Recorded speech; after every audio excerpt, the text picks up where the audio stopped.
parents warned me not to look out the window at night. I just discovered the horrifying reason why. Ever since I was a baby, my parents always told me, don't look out the window at night. I always asked them why. They would just shrug it off with a creepy smile. As I grew older, I stopped questioning it, but I just never could have guessed the horrifying secrets my parents were hiding. Everyone in my town also followed this weird tradition, so I thought it was normal. That was until I went to college and noticed that none of the other kids were like this. So during Christmas, when I went to my parents' house, I remember them telling me not to look out the window. I gave them a smile and a small chuckle before telling them I wouldn't. However, curiosity struck me the moment they left the room. As I lay in the dark, I came to a decision. I was going to look out the window. Just as my hand came to the sheer white curtain of the guest room, I paused. My mind flashed to that one time when I was 12. My parents were talking in the kitchen. I was home with the flu and was about to make my way to the sink for some water, but I stopped at the doorway. I hid behind the wall, peeking my head out from the doorway just an inch. My mother was crying and my father was holding her and rocking. That poor little girl. I feel horrible for her family, whispered my mother. My father just nodded and continued holding her. I went back to my room after that. Several hours later, my dad came up to my room with several pieces of wood and boarded up my windows. What are you doing that for, Dad? I asked him. Oh, it's nothing. Just safety reasons, he replied. I learned at school the next day that a little girl was found dead the previous morning, the window broken and curtains torn. I snapped back to the present. My hand drew back from the curtain. I shook my head, cursing myself for being so weird. What was the worst that could happen? It was just a window. It couldn't hurt me, right? As I reached my hand out again, my instinct was telling me to stop. My gut twisted as I reached nearer and nearer. Just as I touched the curtain, a painful howl came from the forest surrounding the house. I flinched back, deciding to just lay down and try to get some sleep. I forgot how hard it was to get sleep in my hometown.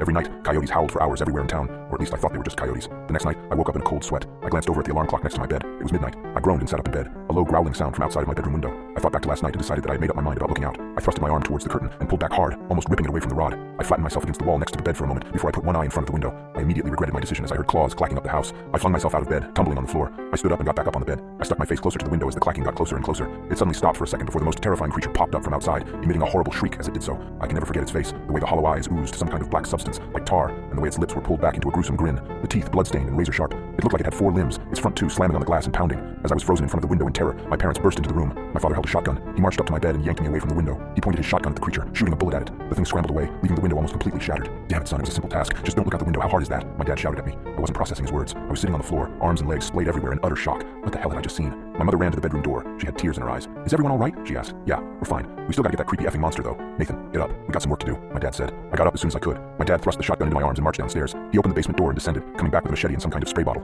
He sprayed the liquid onto the machete before walking to the front door and wait. Dad, what are you doing? I asked, confused. I was just traumatized, and now my dad is waiting at the door, machete in hand like he was about to kill someone. Instead of a response, my dad just hushed me. The house was quiet for several seconds before a loud banging and howling came at the front door. We heard a rip, and we knew the screen door was no more. The wood of the interior door started to splinter, and I took a few steps backward. My dad glared at me. Nathan, now is not the time for this. Point the goddamn gun and get ready to shoot. I aimed the gun at the door, trying to find the spot where the howling was coming from. The door was strong, but it wasn't indestructible. The creature burst through the door, and I pulled the trigger in a moment of terrified panic. My dad knelt down and brought his machete down on the abomination's head. The howling ceased, and my mom rushed forward with a tarp to cover the spot where the door was destroyed. Honey, are you okay? My mom asked for the second time that night. She came up to me and kissed my cheeks, as if to make sure I was still there. She went over to my dad and did the same. We're okay. Both of you, get in the basement. I gotta clean this up. I asked. Basement? Why the basement? Everything was going by at the speed of light, and I couldn't help but question everything that was happening at the moment. Let's just get in the basement. Your father needs to clean up, my mom said, grabbing my arm and pulling me to the basement. We sat on the couch down there for what seemed like hours before my dad came in and put the machete up. He sat on the chair in front of us with an exhausted sigh. The three of us sat in silence for a few minutes. In that time span, my brain was able to come up with a coherent sentence. Dad, what was that thing?